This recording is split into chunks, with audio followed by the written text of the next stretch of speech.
Facebook's new Metaverse is relentlessly horrific. On October 28, 2021, Facebook released a video revealing their new name, Meta. In the video, Mark Zuckerberg describes Facebook's new augmented reality, a reality where you can be whatever you want to be, where you can be seen how you want to be seen, where you can escape the clutches of your atomized, transient, lonely life. Where you're in the experience, not just looking at it. And we call this the Metaverse. The video was cringy and dystopian, people memed it was a joke, and then we all moved on. Little did we know, we were already in the beta version of Metaverse. In 2021, it was calculated that the average American spends 5 to 6 hours a day on their phone, and another 4 hours on their computer. That means if you sleep 8 hours a day, you spend almost double the amount of your waking hours in the virtual world than you do in the real world. But what about the other 6 hours of your waking day? The hours we somehow manage to spend in the real world, well, that's time that could be spent in the virtual world. That is wasted time that doesn't make Facebook money. It's a completely untapped market, which is why Facebook decided they would take things to the next level, putting all their money, all their employees, and even changing their name to take our addictions to new heights. This really shouldn't be shrugged off. Facebook's algorithms have already worked exceptionally well. Facebook is one of the main forces behind our virtual addiction in the first place. It's for this reason that the Metaverse is beyond sinister, because the Metaverse sets a precedent the likes of which we've never seen before. Instead of us being addicted to a drip of anodyne lethargic dross, we will be attaching our own consciousness, our own lives, our own businesses, our own culture, our society into the virtual world. People are getting married inside the Metaverse, and I just bought a virtual shoe company that makes virtual NFTs and sneakers for the Metaverse. We are currently witnessing the commodification and mechanization of human existence. But to understand this whole picture, we need to understand the person behind it all, Mark Zuckerberg. The son of a dentist and psychiatrist, Mark Zuckerberg was born and raised in an affluent suburb of New York, where he would go on to attend Harvard University. For Mark's entire life, he has never lived outside of the elitist culture he was birthed into. Just like almost all of his co-workers, associates, the reporters covering him, or even the congressman pretending to regulate him. Starting from the beginning, Zuckerberg's business ventures have always been rife with controversy and unethical business practices. Zuckerberg started his first web venture in 2003 while attending Harvard. The site was called FaceMash. It compiled photos of Harvard students and allowed users to evaluate their attractiveness. But after Harvard caught on to this, Zuckerberg would begin a new site. Inspired by Harvard students' directory Facebooks, Zuckerberg would go on to create his new online version for students. Instantly, the site gained enormous popularity. Facebooks was live on a handful of college campuses. It was not the market-leading social network or even the first college social network. Other companies had launched sooner and with more features. Facebook only had 150,000 users, and yet that summer they raised their first $500,000 in venture capital. And then less than a year later, they raised an additional $12.7 million. So how was Facebook able to raise so much money when its actual usage was so small? Well, by all accounts, what impressed investors the most was one thing in particular: the raw amount of time Facebook's active users spent on the site. More than half of all users came back to the site every single day. Because from the beginning, the site was built to be extremely addictive, so that once the consumer was addicted, Facebook could steal all their information and data and sell it off to advertisers for a hefty profit. From the beginning, Zuckerberg had always shown contempt for his users. For example, just days into Facebook's launch, Zuckerberg texted a friend bragging about how he had all Facebook users' personal information and offered info about anyone at Harvard. They trust me, Zuckerberg bragged. Dumb f***s. Whilst at the same time, Zuckerberg assured users over the years that they shouldn't be concerned about their privacy. As Facebook continued to grow, several of Zuckerberg's early collaborators accused him of stealing credit and shares in the company. Lawsuits followed and Zuckerberg paid, but none of this would get in the way of Facebook's growth. The company was now close to 2 billion users worldwide, granting Zuckerberg a net worth of over $70 billion. And as is always the case, Zuckerberg, like every other Silicon Valley titan, never gets high on his own supply. Instead, Zuckerberg values his own privacy. He lives in a secluded 750-acre mega mansion in Hawaii, which is secured by a 6 feet surrounding wall. And in his Palo Alto house, Zuckerberg bought 4 adjacent houses at the price of $30 million just to serve as an extra privacy buffer. And when Zuckerberg does go online, his webcam is covered with masking tape, because Zuckerberg doesn't trust technocrats like himself. But most of the public, or in Zuckerberg's words, the dumb f***s, allow Facebook to gather an ever-growing amount of intimate information about each of its users. Facebook knows the sites you visit, the events you attend, the vehicles you use, because Facebook is attached to so many other sites. It even knows your browsing history even when you're not using Facebook. Facebook is like a leech that's life force depends on sucking all your information and privacy away from you.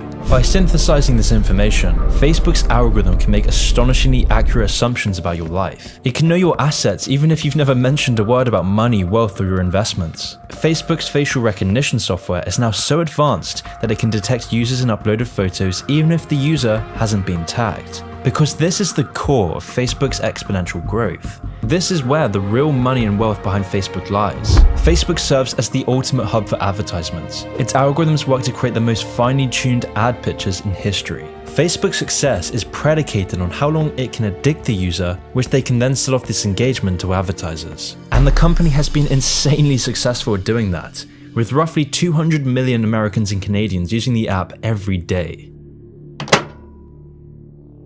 Sean Parker, the first president of Facebook, bluntly admitted that Facebook overrides the free will of its users. When engineers designed Facebook, Parker explained that their point of focus was, quote, "How do we consume as much of your time and conscience as possible?"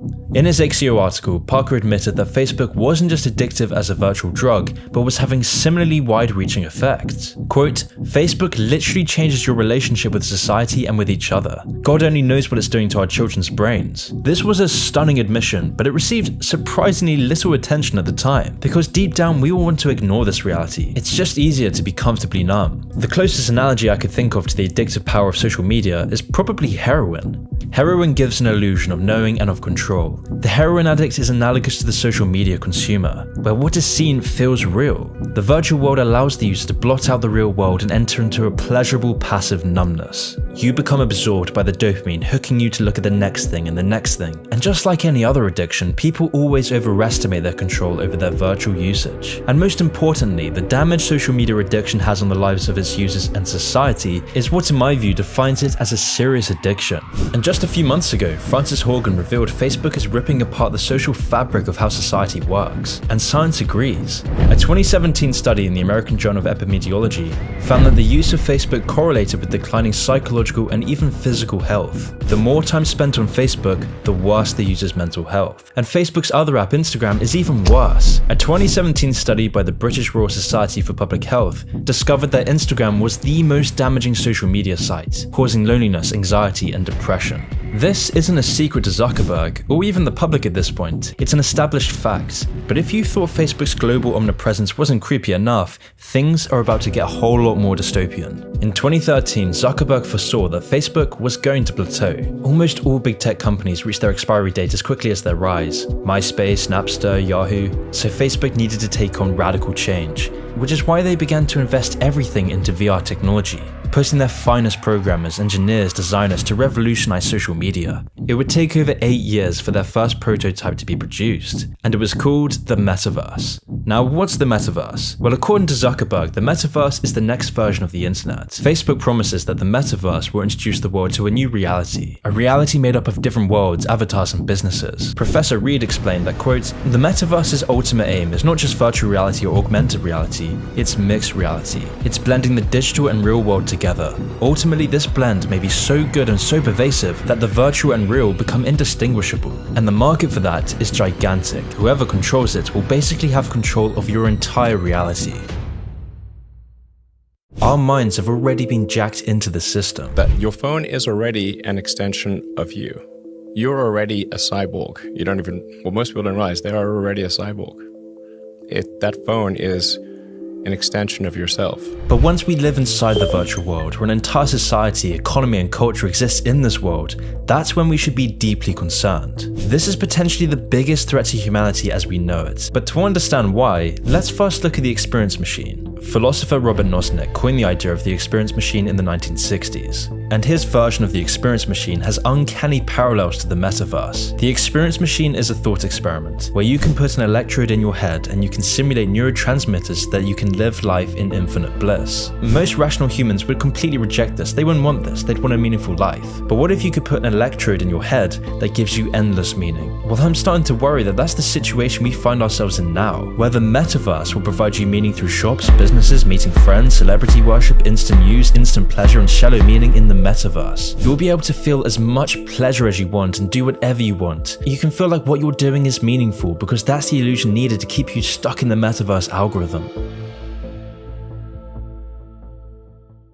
This is all very real, and as we go into the year 2022, we're already a culture that's being ripped apart by the bliss machine in our pockets, because we're a culture that has lost faith in itself and offers nothing but empty, meaningless nihilism, a neoliberal dystopia that indoctrinates young people to shun authenticity, community and family in pursuit of vapid consumerism and escapism, where we're so numbed on social media that for us to feel anything, we have to find the most absurd forms of escapism, where everything is so fake and empty inside that we have to live vicariously through other people's stories just to feel anything, where we no longer have a sense of belonging, with our only destiny to be atomized and alone, embroiled in debt, no savings and no money, living in decaying dystopian megacities that are littered with piles of oozing feces. Unable to afford a standard of living that provides us with basic dignity or privacy. A generation of atomized, desperate, lonely losers whose only way of addressing their pain of isolation is to be absorbed by the virtual world. A virtual world that strips us of privacy, freedom and authenticity. So long as our culture continues to offer nothing whatsoever of substance, authenticity or meaning, nightmarish trends like the Metaverse will only continue to proliferate. And the sad fact is the majority of us will jump in without a second thought, because deep down we have nothing else to live for. And when the majority of people go into the metaverse, that leaves only a small segment of the population who remains outside of the metaverse, who are further ostracized from their friends and family.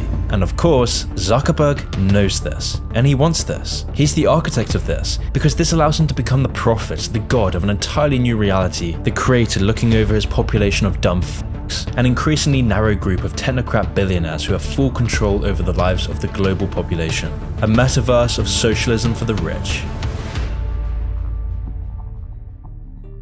This will serve as the catalyst for the greatest transfer of wealth in recorded history, where all our money and assets are artificially owned in a metaverse owned by technocrats, who have full control of the switch, who have full control of the algorithms that show you specially curated feeds of dopamine hits that continue to shape how you think, how you feel, how you perceive the world. Algorithms that will control your friends, families, and the stimuli around you, which is a very worrying fact considering Silicon Valley is the biggest threat to the West's freedom of speech. For example, back in 2016, billionaire investor, PayPal co-founder, and Facebook board member Peter Thiel was one of the only Silicon Valley executives who donated to Donald Trump's 2016 campaign. Because of his donations, Thiel lost his seat on the board of Facebook on the grounds that supporting Trump was the equivalent of inciting violence. Ellen Powell, the key architect who turned Reddit into the cesspit it is today, explained, quote, "Giving power to someone whose ascension and behavior strikes fear into so many people is unacceptable. Trump's views," Powell wrote, "are more than just political speech fueled by hate and encouraging violence. They make each of us feel unsafe." So if Silicon Valley's billionaire class will publicly shame and cancel their own, what does this mean for the free speech of their consumers? I mean, we've already seen the purging of journalists, commentators, streamers, and even the President of the United States for saying the wrong thing. Just a few years and decades ago, we would never have accepted this excuse that silencing, firing, and cancelling people for their opinions was fine as long as it wasn't the government doing so. But that era has been all too forgotten. So what does this mean for the metaverse, which will have a monopoly on the bulk of information the globe consumes? And most importantly, this poses the question, what kind of society do we want to live in?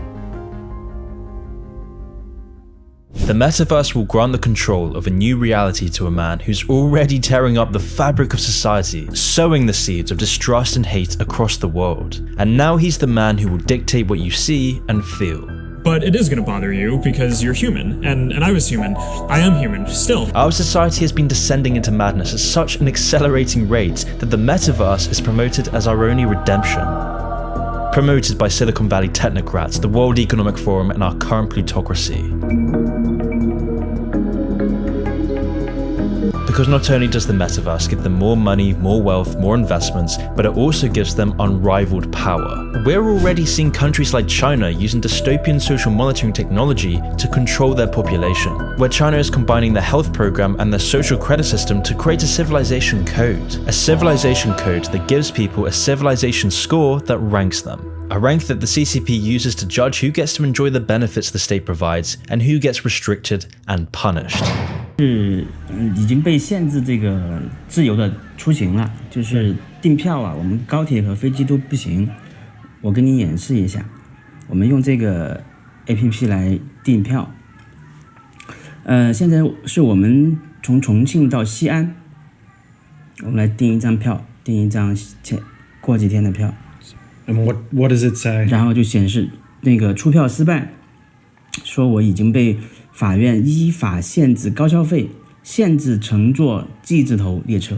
All of this data is then stored on a government database that tracks your internet activity, internet history, which sites you spend your time on, what you say, what you do, and your overall general behavior. With some of these very same restrictions now being imposed on massive chunks of the Western population. A digital ID card that is monitored by government databases around the world, where your basic liberties are stripped away from you if you aren't able to comply, where you are dehumanized for not wanting your God-given freedoms to be used as a bargaining tool. And I think, like others have said, gyms, hairdressers, but why not supermarkets? Why not public transport? I know it's difficult to police some of these things, but really, if you want to participate in society, you need to be vaccinated. Where all of those who oppose this are targeted by big tech giants and the parasitic mob. All of these combining factors makes the metaverse the gateway drug to a globalized social credit system, where your speech, actions, and preferences are monitored at all times of the day, where your virtual memories are chopped up and distributed to advertisers for a profit. If this doesn't terrify you, I don't know what will. The companies who will do this have done nothing to engender trust in their users, and yet they will be the architects of our new reality. And the even sadder fact is that most of the public will continue to eat all of this up, desperately rushing to fill the void of emptiness and loneliness, voraciously consuming synthetic emotions through any escapism possible, complicitly creating a nightmarish future that will destroy all the pillars of Western free society, where we will eagerly strip all of our privacy and dignity for a pair of Nike's NFT virtual shoes, gleefully becoming married inside a universe run by a man who sees his customers as dumb f***s, while at the same time, China is now putting their efforts to unplugging their population from the virtual world. China is limiting video game usage. China is limiting their population's internet usage. Instead, China is promoting marriage within its population through social economical wedding zones. China is doing everything it can to promote family culture within its populace, and rewarding happy families for doing so. A stark contrast to the West, where single parenthood is now praised as a virtue, where marriage and happy families are seen as an oppressive force, where the metaverse is praised by the elites, where the metaverse is willingly eaten up by people so desperate to escape their own hellish reality, a reality that is no longer even real in itself, where everything we eat, everything we consume, all the facades, all the dystopian megacities, all the synthetic pills, reality, we haven't even lived in anything remotely real in years. And that's why only in a society like ours, where nothing is real, does virtual escapism seem like a utopia. Only in a sick society does a man like Mark Zuckerberg become a sanctified prophet, which is why the technocratic vultures are busy licking their lips.